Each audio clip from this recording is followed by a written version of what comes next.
Derivatives using power rule. If we have a function f of x is x to the n, then the derivative will be nx to the n minus 1. Now we have a question here, cube root of x times x minus 7. So first we need to see the exponent on x after we simplify. So we have cube root of x, meaning is x to the 1/3, and then x minus 7. Further we distribute x to the 1/3, and our simplified form will be x to the 4/3 minus 7x to the 1/3, because 1/3 and plus 1, when you add, it should give you 4/3. And now the derivative will be 4/3 will be in front using power rule, and then you subtract 1 from 4/3, that will give me 1/3. And now negative 7 will be there.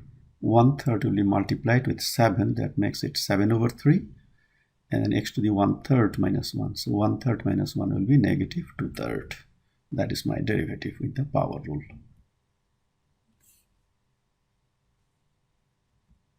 Second problem. Function is given as 4 pi to the 3 minus 3x to the pi. So I'm keeping this, or you can just consider this as a whole constant and you can just say 0. Minus 3 will be there, pi will be in front, and x to the pi minus 1 with the power rule. So simplified version is this. Number 3. Now carefully look at here, square root on 4x. So 4 will go outside as a 2, and then x will have exponent 1/2. And then this exponent x to the 3 is outside the radical sign. So square root of 4 is just 2 and this. So this is the simplified form of this, and then use the power rule. So 2 times 1/2 is 1 here, and x to the 1/2 minus 1 is negative half. And then 3 goes in front, makes it 6, and x to the 3 minus 1 is 2. So we got the derivative. Next we have 6x to the 4 and then cube root of x. They are multiplied, plus 3 over x to the 4 and then cube root of x. So we need to see what happens to the exponent. So this is 4 and this is 1/3. So 4 plus 1/3 is 13/3. You can do this simple fraction addition.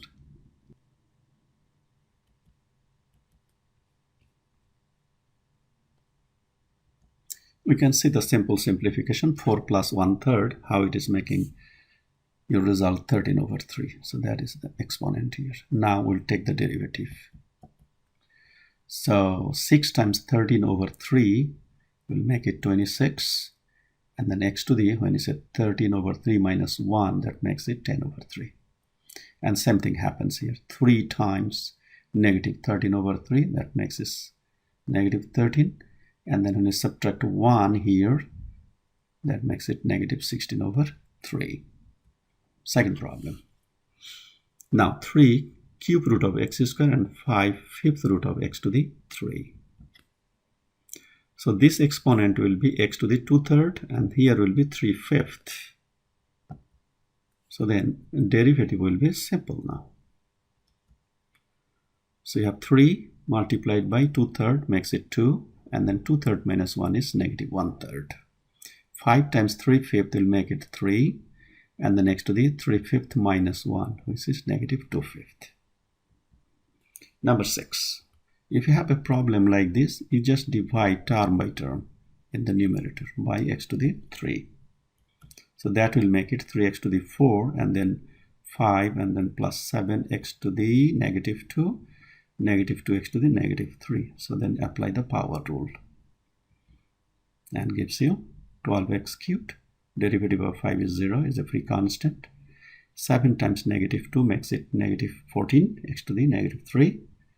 And then negative 2 times negative 3 makes it 6. Negative 3 minus 1 is negative 4. Number 7. When I have like this, first we want to distribute this term. Use the FOIL. And then you will get 4x squared minus 19x plus 21. Now take the derivative term by term. 8x minus 19, and we are done.